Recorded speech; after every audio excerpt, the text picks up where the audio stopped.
Summer వచ్చిందంటే every summer మా పిల్లలైతే మా మమ్మీ వాళ్ళ ఇంటికి వెళ్ళిపోయేటోళ్ళు. నాకు అస్సలు కష్టం అనేది తెలియలేదు ఇన్ని రోజులు. కానీ ఈ సమ్మర్ మాత్రం కొన్ని ఎక్స్ట్రా కరిక్యులర్ యాక్టివిటీస్ నేర్పిద్దాము అనేసి ఈ ఇంటి దగ్గర ఉంచుకున్నా నాతో పాటే పిల్లల్ని. ఇంక ఉంచుకున్నానా, ఇక ఎప్పుడు తెలుస్తుంది నాకు సమ్మర్లో మమ్మీస్ అందరు ఎందుకు ఇంత అరుస్తారో, ఎందుకంత ఇళ్ళల్లో సౌండ్ వినబడుతుంది అనేది ఇప్పుడు అర్థమవుతుంది. అదేంటంటే ఇలా అల్లరి అంత లెవెల్ ఉంటుంది అన్నట్టు.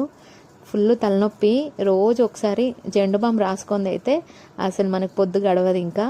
ఇంకా దట్టు ఇద్దరు పిల్లలు ఉన్న ఇంట్లో అయితే ఇంకా ఘోరంగా ఉంటుంది. నాకు ఇద్దరు పిల్లలు, పాప బాబు. ఇద్దరికి డిఫరెన్స్ వచ్చేసి 5 years ఉంటుంది. అయినా ఇద్దరు ఈక్వల్ ఏజ్ వాళ్ళలాగానే కొట్లాడతారు. చాలామంది ఏమనుకుంటారంటే పాపకి బాబుకి చాలా డిఫరెన్స్ కదా, వీళ్ళ ఇంట్లో అంటే ఒకరు పెద్దవాళ్ళు ఒకరు చిన్నవాళ్ళు కాబట్టి కొంచెం అల్లరి అనేది తక్కువ ఉంటుంది అని అనుకుంటారు. కానీ అస్సలు కాదు, ఇద్దరు ఈక్వల్నే ఫైటింగ్ చేసుకుంటారు.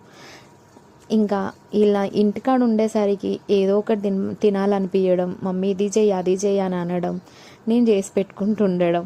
ఇంకా నాకైతే స్టిచ్చింగ్ మిషన్ ఎక్కాలి అని అంటే టైమే సరిపోవట్లేదు. ఆ ఉన్న టైంలో 1-2 బ్లౌజులు అవుతున్నాయి తప్ప ఇంకనైతే నేను స్టిచ్చింగ్ రెగ్యులర్గా చేసుకునే అంతనైతే చేయలేకపోతున్నా. అట్లనే బ్లౌజెస్ అన్నీ పెండింగ్ పడుతున్నాయి. మీ అందరి ఇళ్ళల్లో ఇదే ప్రాబ్లమా? నాకైతే కమెంట్ చేయండి, కమెంట్ సెక్షన్లో చెప్పండి. మీ పిల్లలు ఎట్లుంటారు, ఎట్లా ఫైటింగ్ చేసుకుంటారా, లేదంటే కామ్గా ఉంటారా? సో కింద కమెంట్ అయితే చేయడం మర్చిపోకండి. ఇంకొకటి ఏంటంటే, నేను ఇక్కడ లైనింగ్ బ్లౌజ్ స్కాలప్ డిజైన్ది వర్క్ బ్లౌజ్ అయితే కట్ చేస్తున్నా. ముందుగాను నేను లైనింగ్ కట్ చేస్తున్నా. సో లైనింగ్ మీద మీరు అబ్జర్వ్ చేసి ఉంటారు, నెక్ పార్ట్ అనేది నేను కట్ చేయలేదు. ఎందుకు అనంటే, మనం నెక్ అనేది ఏ డిజైన్ వర్క్ బ్లౌజ్కైనా కానీ ఫస్ట్ మెయిన్ ఫ్యాబ్రిక్ మీద స్టిచ్ చేసుకున్నాక కట్ చేసి రివర్స్ తీయాలి. అట్లయితే నెక్ మనకి పర్ఫెక్ట్గా వస్తుంది, లేకపోతే నెక్ చెడిపోతుంది. సో ఇది ఫ్రెండ్స్, సబ్స్క్రైబ్